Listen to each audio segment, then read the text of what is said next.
one of the things that I recommend as a part of the typing process, but really anybody can do it, is something I call practice the pause. That we just go through a lot of life on autopilot.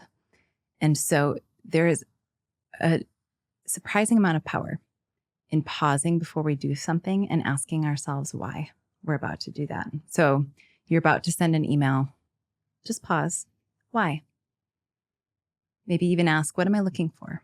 What do I need? And it can only take, it's like 2 seconds. But if I just start to practice that pause, I may or may not change my action. But the awareness of why I'm doing something starts to shift how I'm showing up as a leader. Because then I'm not looking for something from someone else that I need to cultivate within myself. Like one of the ways something a pause might recognize is like, oh, am I talking about this book because I'm really proud of it or because I'm looking for validation? Oh, if I'm looking for validation, then maybe I need to do some work before I talk about this.